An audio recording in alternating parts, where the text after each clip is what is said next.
بسم اللہ الرحمن الرحیم نحمده ونصلی علی رسولہ الکریم اما بعد بسم اللہ الرحمن الرحیم۔ عزیز طلبہ، آج ہم کنز الدقائق حصہ دوم سبق نمبر 346 شروع کر رہے ہیں۔ اس سبق میں ہم کتاب الشتہ سے متعلق پڑھیں گے۔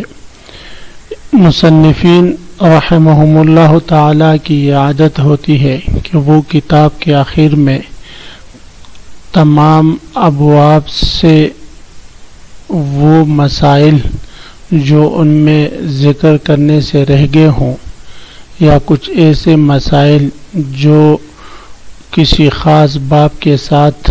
جوڑ نہ رکھتے ہوں، مناسبت نہ رکھتے ہوں، تو ایسے تمام مسائل کو کتاب کے آخر میں مسائل شتہ یا باب فی الحظر والاباحہ کے نام سے ذکر کرتے ہیں۔ تو مصنف علیہ الرحمہ نے بھی فصل فی الشتہ سے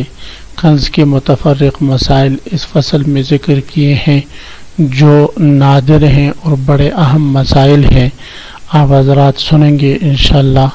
بڑا فائدہ ہوگا۔ تو عزیز طلبہ، آتے ہیں کتاب کی طرف۔ سب سے پہلے ہم عبارت پڑھتے ہیں: ایماء الاخرس و کتابتہ کالبیان بخلاف معتق اللسان فی وصیۃ و نکاح و طلاق و بیع و شراء و قود لا فی حد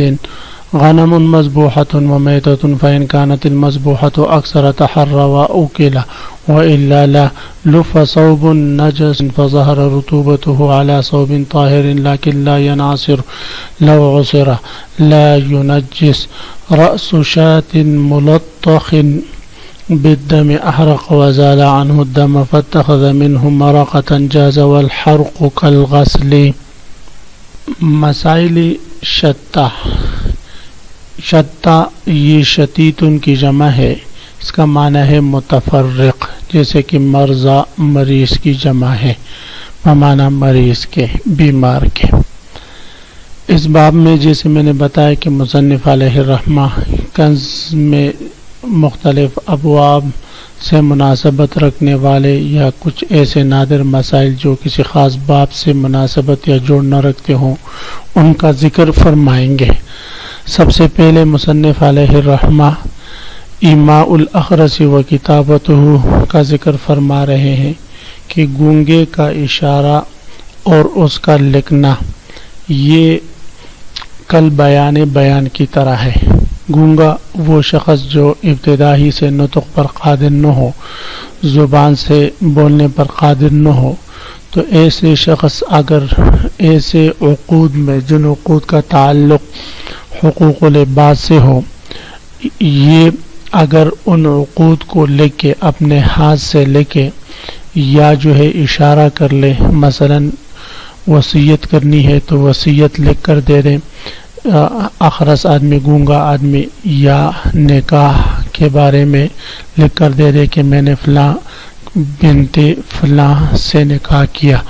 یا جو ہے اشارے ہی سے مخاطب کو یا منکوحہ کو سمجھائے، ایجاب اپنے ایجاب کے طور پر سمجھائے،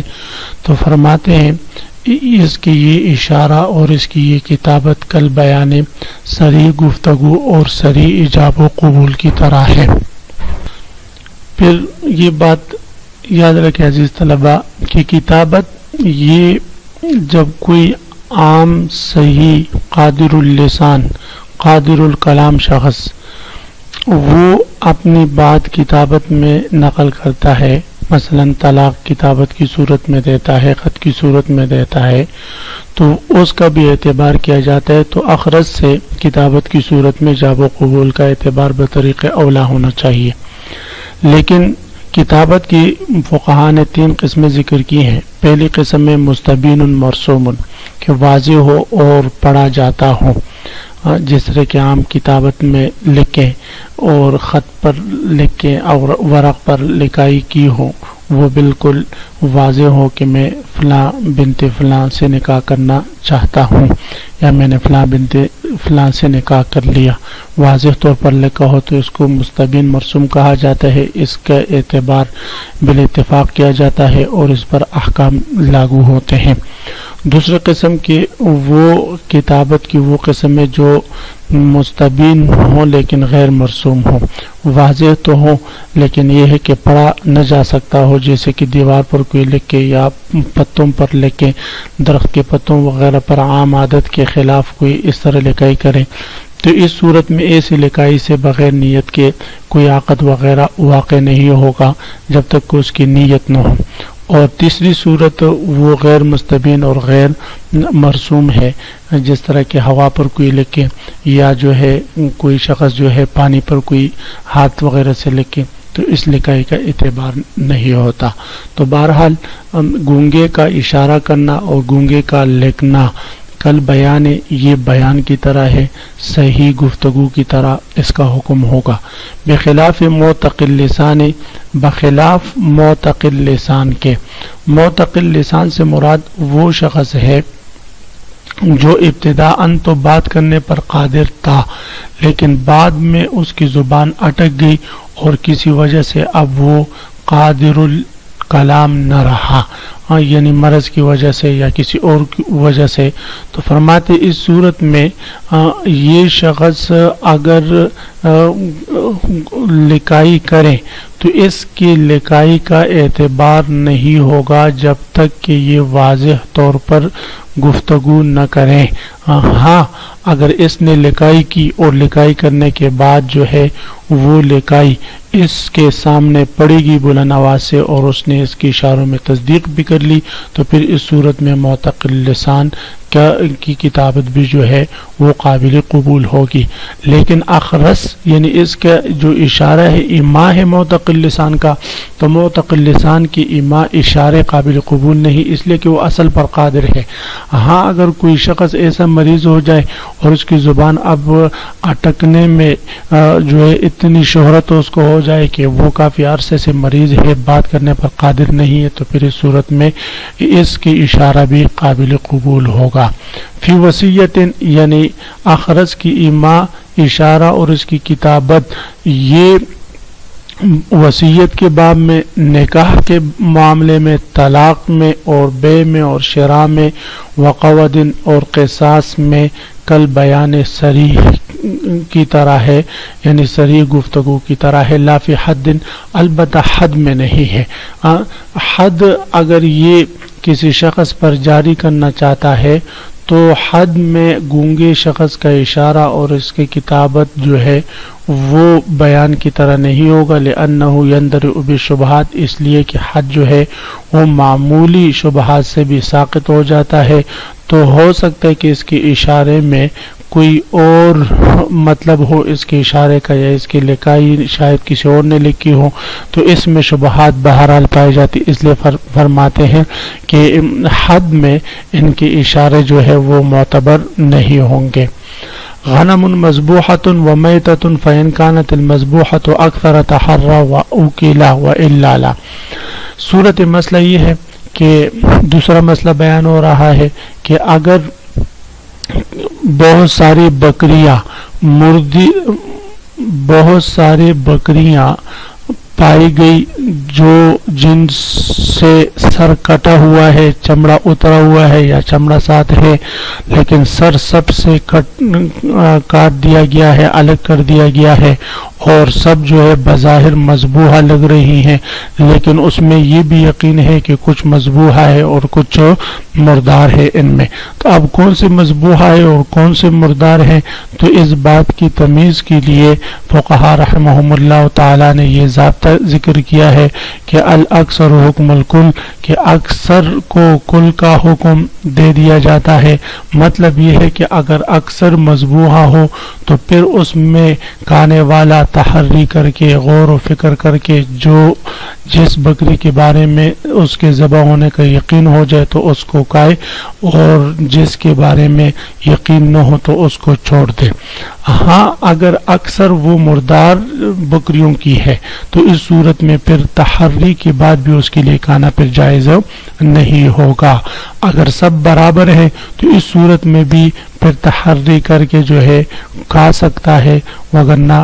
کھانے کی اجازت نہیں ہوگی۔ تو فرماتے غنم مذبوحۃ، اگر بکریاں ہیں جن میں سے بعض مذبوحہ ہے و میتۃ اور بعض مردار ہے، فإن كانت المذبوحۃ اکثر، اگر ذبح کی ہوئی بکری زیادہ ہو مردار سے، تحرت اس میں تحری کرے و اکل اور کھائے، و الا لا، اور اگر مردار زیادہ ہو تو پھر تحری کر کے کھانے کی بھی اجازت نہیں ہے۔ لف ثوب نجس رطب في ثوب طاهر يابس فظهر الرطوبة على ثوب طاهر لكن لا ينعصر لو عصر۔ اس عبارت میں یہ مسئلہ بیان ہو رہا ہے کہ اگر ایک ناپاک کپڑا ہے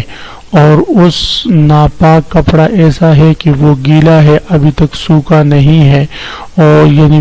مثلا کوئی پیشاب وغیرہ اس پر لگ گیا ہے، مائی چیز نجاست اس پر لگ گئی ہے، اور اسی صورت میں ابھی سوکھا نہیں ہے کہ دوسرے پاک کپڑے میں اس کپڑے کو لپیٹ دیا گیا، تو اس ناپاک رطوبت جو ہے وہ اس پاک کپڑے میں بھی ظاہر ہو گئی، تو اب یہ پاک کپڑا بھی اس رطوبت کے ظاہر ہونے سے نجس ہوگا۔ تو اس بارے میں تفصیل یہ ہے کہ ہم دیکھیں گے اس پاک کپڑے میں جو رطوبت ظاہر ہوئی ہے، یہ رطوبت اگر اتنی زیادہ ہو کہ اگر ہم اس پاک کپڑے کو نچوڑیں تو نچوڑنے سے اس سے پانی ٹپکنے لگے تو تب جو ہے تو یہ پاک کپڑا ناپاک ہوگا، لیکن اگر وہ نچوڑنے سے نہ نچڑتا ہو اور اس سے پانی نہ ٹپکتا ہو تو پھر اس صورت میں اس پر ناپاکی کا حکم لاگو نہیں ہوگا۔ لف ثوب نجس، نجس کپڑے کو لپیٹا گیا، ایسا نجس کپڑا رطب جو ہے گیلا ہے، فی ثوب طاہر پاک کپڑے میں لپیٹا گیا، یابسن ایسا پاک کپڑا جو خشک ہے، فظہر رطوبتہ اس ناپاک کپڑے کی رطوبت ظاہر ہو گئی، اعلی ثوب طاہر پاک کپڑے پر، لیکن لا ینعصر لیکن یہ پاک کپڑا جو ہے وہ نچوڑتا نہ ہو، لو عصر اگر اس کو نچوڑا جائے، یعنی اس سے نچوڑنے سے پانی نہ ٹپکتا ہو، اگر اس کو نچوڑا جائے تو لا ینجس تو یہ اس پاک کپڑے کو ناپاک نہیں کرتا، یہ ناپاک نہیں ہوگا، اور یہی بات زیادہ صحیح ہے۔ ہاں اگر وہ اس کو نچوڑنے سے اس سے پانی ٹپکے تو پھر اس صورت میں فرماتے ہیں وہ پھر جو ہے ناپاک ہو جائے گا، اگر پانی نہیں ٹپکتا تو پھر ناپاک نہیں ہوگا۔ رأس شاة ملطخ بالدم احرق وزال عنه الدم فاتخذ منه مرقة جازا والحرق كالغسل۔ عزیز طلبہ اس ضابطے کو پہلے سمجھے، یہ ایک ضابطہ ہے کہ جلانا یہ غسل دھونے کی طرح ہے، یعنی جس طرح دھونے سے ناپاک چیز پاک ہو جاتی ہے اسی طرح جلانے سے اور آگ بھی ناپاک چیز کو پاک کر دیتی ہے۔ اب صورت مسئلہ یہ ہے کہ ایک بکری کا سرہ ہے، کوئی بھی سرہ ہے جانور کا سری ہے، اس سری ایسی ہو کہ وہ ناپاک خون سے لبت ہے اور ناپاک خون اس پر لگا ہوا ہے۔ اب اگر کوئی شخص اس سری کو پکڑ کر تندور میں نیچے کر لیں اور اس کو جلائے، اس کے بال چال چمڑا شمڑا ساری چیزیں جل جائے، خون بھی جل جائے اور وہ پک جائے، تو فرماتے ہیں پھر اس کے بعد اس سے شوربہ بنا لیں تو وہ شوربہ کا کھانا اور درست ہوگا اور اس کا استعمال ٹھیک ہوگا، اور اس صورت میں وہ جو ناپاک خون تھا اس کی ناپاکی ختم ہو جائے گی، کیونکہ آگ بھی دھونے کی طرح ہے، یعنی آگ اگر کسی چیز کو جلا دے ختم کر دے تو ناپاک چیز کو جلا کر ختم کر دے تو وہ چیز پاک ہو جاتی ہے جس پر وہ ناپاک چیز لگی ہوئی ہو۔ تو کیوں بھئی؟ اس لیے کہ اب جنس تبدیل ہو گئی، وہ جل گئی، راگ بن گئی ہے، تو اب اس کا اعتبار نہیں۔ تو فرماتے رأس شاطن بکری کا سرہ ہے، متلطخ بالدم ایسی بکری کا سرہ جو خون میں لت پت ہے، احرق اس کو جلایا گیا، وزال عنہ الدم اور خون اس سے زائل ہوا جلنے سے، فاتخذ منہ مرقۃ پھر اس سے کسی نے شوربہ بنایا، جازا تو شوربے کا استعمال جائز ہے، والحرق کالغسل برحال ضابطہ یہ ہے کہ جلانا اور آگ پر کسی چیز کو پکانا یہ غسل کی طرح ہے، یہ دھونے کی طرح ہے۔ تو عزیز طلبہ، اسی کے ساتھ آج کے سبق کا اختتام ہوا۔ آج کے سبق کا خلاصہ یہ ہے کہ ہم نے مسائل شتہ شروع کی۔ مسائل شتہ میں ہم نے متفرق مسائل شروع کیے ہیں۔ ان متفرق مسائل میں سے سب سے پہلے ہم نے گونگے شخص کی اشارہ اور کتابت سے متعلق مسئلہ پڑھا۔ اس کے بعد ہم نے پڑھا کہ ناپاک اور پاک چیز اگر آپس میں مل گئی ہوں تو اس صورت میں اعتبار اکثریت کا ہوگا، لیکن اکثریت کے بعد بھی پاک چیز کو یا حلال چیز کو استعمال کرنے کے لیے تحری ضروری ہوگی۔ اور آخر میں ہم نے پڑھا کہ آگ بھی غسل کی طرح، پانی کی طرح جو ہے ناپاک چیز کو پاک کر دیتی ہیں۔ آپ حضرات اس کو خوب غور سے سنیں سمجھے۔ اللہ ہم سب کا حامی و ناصر و آمین۔ وآخر دعوانا ان الحمدللہ رب العالمین۔